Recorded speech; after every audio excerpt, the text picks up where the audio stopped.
See, American Werewolf in London is not a comedy. It's called a comedy. They keep calling it a comedy. It's very funny, I hope. It is not a comedy. We meet these two boys in a truckload of sheep. This is not subtle. You know, these boys are dead at the end of the movie. This is not a happy story. This is a horror film, and a pretty classic and traditional one. If anything, Werewolf is a throwback. I mean, I was trying to make a contemporary version of an old movie.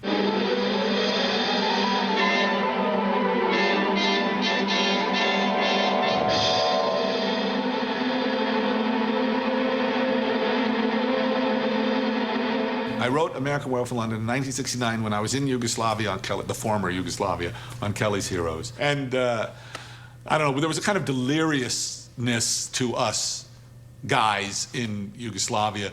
I was with, you know, Clint Eastwood, Telly Savalas, Don Rickles, Harry Dean Stanton. It was the wildest group of people. It was inspired directly by something I witnessed.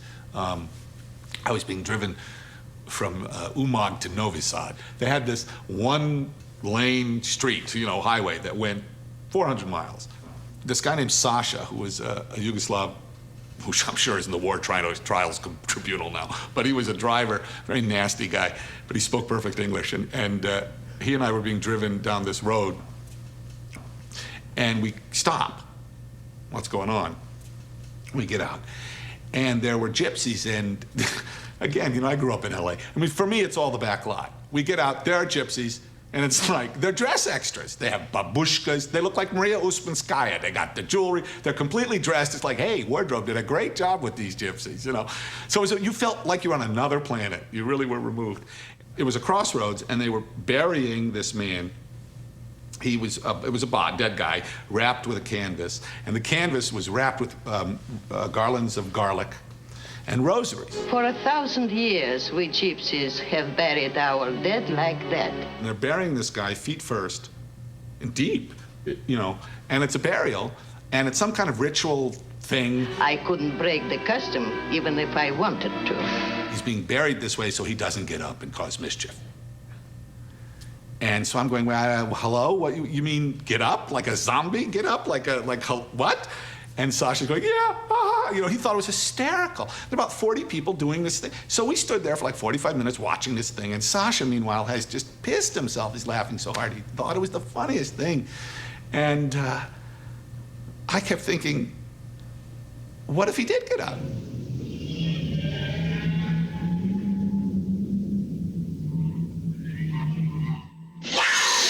You know, we drive away, you know, we go to bed. That night, you know, crane in on the thing like that, and the fingers break the surface of the earth. You know, all these classic EC images. And he gets up, and he's going, Sasha, something, and he comes, you know. The point is that Sasha and I would be totally, not only ill-equipped, but unequipped to deal with the living dead. Can I have a piece of toast? Because it's not only out of our experience, it's horse shit. So, you know, when the man's standing in front of you going, like this, you're going, excuse me, you know, and you're making jokes or whatever it is, because it's clearly not real. Has it occurred to you that it might be unsettling to see you rise from the grave to visit me? Sorry to be upsetting you, David, but I had to come. Aren't you supposed to be buried someplace in New York? Yeah. There's Rick working on Griffin Dunn, which was an extremely innovative makeup. Have you ever talked to a corpse? It's boring. It gave the impression that there was chunks carved out of his neck and face. It was quite a sophisticated makeup at the time. Take your life, David.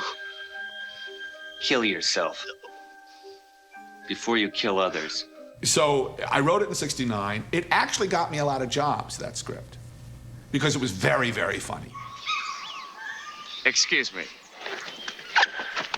A naked American man stole my balloon. And it was also very, very scary. But the unanimous response was either this is too funny to be scary or this is too scary to be funny. It was just inconceivable to people that you could be both. Oh, no. Please don't wear that. What's the matter? I know you'll think I'm crazy, but in a half an hour, the moon will rise and I'll turn into a wolf. You and 20 million other guys. Listen, I might tear you limb from limb. Is that serious? I just felt, of course it could be done. Ah! You're not real. Oh, don't be a putz, David. I took great pleasure in going to see it in theaters because I knew when the big scares were. You really scared me, you shithead. You gonna help me up or what? But my intention was that all the violence should be very realistic. In fact, the first killing, Jack's death on the moors, I wanted it to be as real and horrific as possible. It's extremely unpleasant. And what he's saying is very realistic. He's, you know, he really is screaming in pain and fear.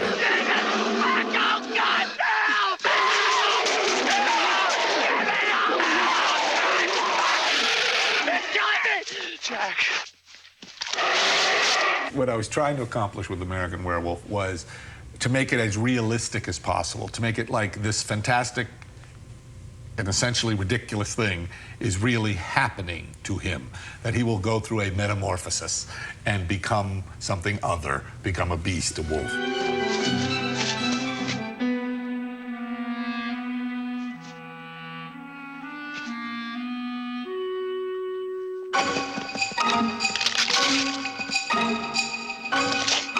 In Werewolf, he's afraid he's losing his mind. And so his dreams have to relate to his own experience, which is why he thinks of his family, where it's safe.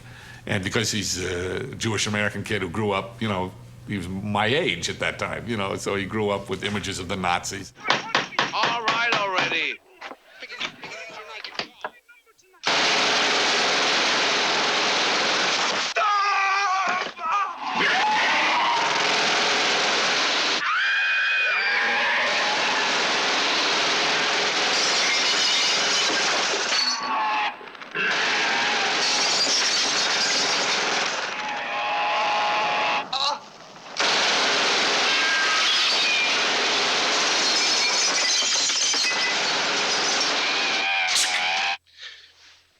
This is directly influenced by Buñuel. There's a film, Discreet Charm of the Bourgeoisie, which is one of my favorite movies, where people keep waking up. So by the middle of the movie, you're so confused of whose reality is what. You know, it's like Pirandello. It's like, what the hell is going on? You know, but dreams within dreams within dreams. Hello. Have you been up long? I've just had a nightmare. Not to worry, I've just the thing.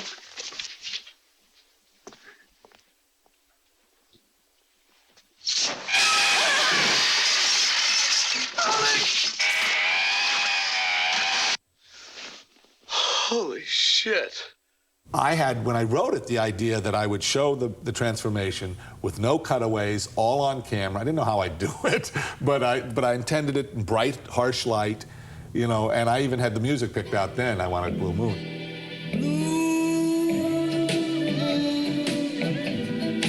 You saw me standing alone. Jesus Christ! I knew that I had to come up with something clever. Now, I wrote it in '69, so in '71, I'm now making schlock with Rick Baker. And I said to Rick, here, read this script and tell me how you solve this problem, because I want to see the skull change. And the big thing, I wanted it to be painful. Because if your hand goes from, you know, this to a paw, you know, I really wanted it to be painful. I mean, because the human form, you know, it's weird. You know, I wanted the skull to elongate, and just the cracking of the bones, and just make it horrific. You know, essentially, it's an erection metaphor. God! Fire! I'm burning up! Well, a lot of it has to do with adolescence. You know, I mean, I remember the whole thing of metamorphosis. You know, when your body is changing, that's what puberty is about. You know, you're getting hairy. I mean, all of a sudden, your dick's getting hard. I mean, these weird things are happening to you. And you're hungry, and you're horny, and your hormones are raging. You heard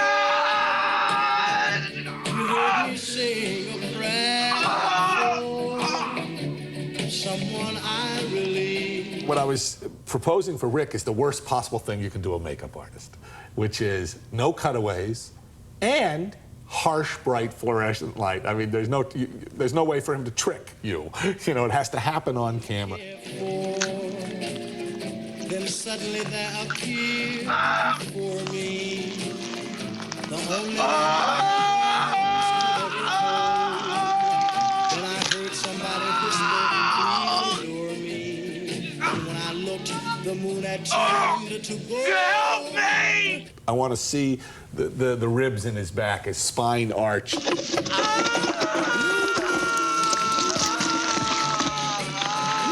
You had to believe it was painful. You had to share his physical agony.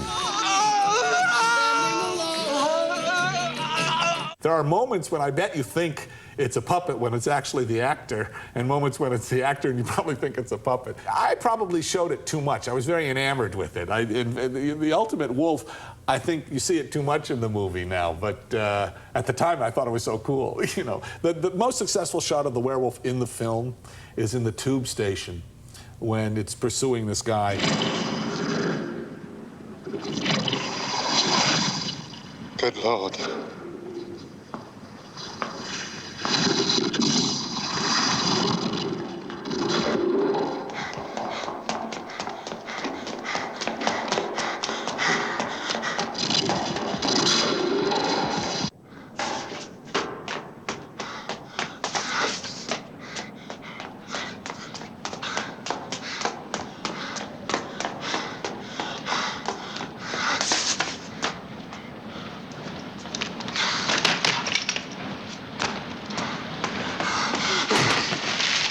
And he falls on the escalator, and there's a high shot down the escalator, and the wolf comes into the shot, and you see how big it is, and it's from quite a distance. So it's the best kind of shot because you see it, but you don't see it.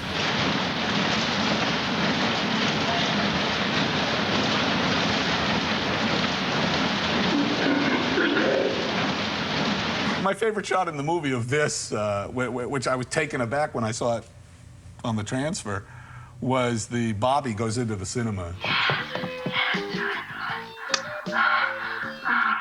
with his torch, and he looks, and the wolf sort of looks up at him. There's this disemboweled man there, and he looked pretty scary there. Here's Rick using the werewolf about to bite off the inspector's head in Piccadilly Circus. Camera would cut this part off.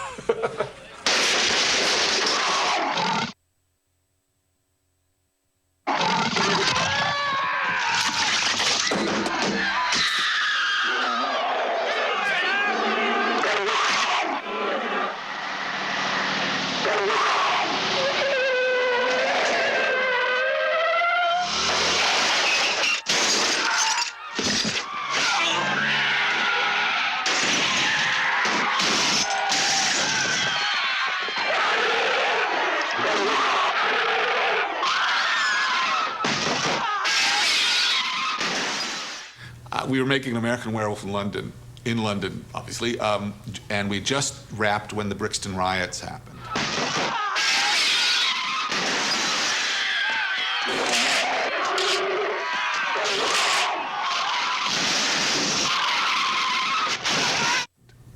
And I remember that Margaret Thatcher blamed it on youthful hooligans, and race was not an issue. I just remember, that's right, Maggie. Sean, those hooligans are in the park again. I love the idea of youthful hooligans. It's like crazy hooligans. The Wolfman, you know, as conceived by Kurt Siodmak, you know, he's a tragic figure. It's sad. And it's so interesting because he becomes something other that kills.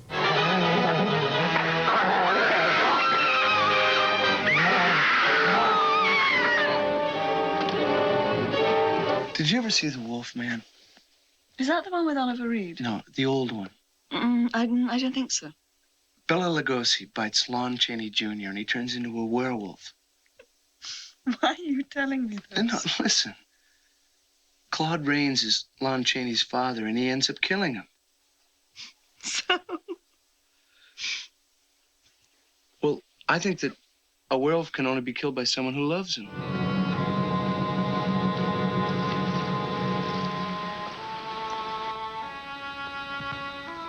The way you walked was thorny, through no fault of your own. But as the rain enters the soil, the river enters the sea. So tears ran to a predestined end. Your suffering is over. Now you will find peace for eternity. And you have to realize, I mean, this guy, Larry Talbot, he's one of, for me, this Kurt Siodmak's character, he's one of the great tragic figures. The Wolfman is so sad. You know, he's a guy, he has cancer. Only instead of killing him, he's killing everybody. You know, he spends all 4 movies trying to kill himself. I could hang myself. No. No, if you did it wrong, it could be painful. You'd choke to death. So what? Let him choke. Do you mind? The man's a friend of mine. Well, he ain't no friend to me. Gentlemen, please. The gun!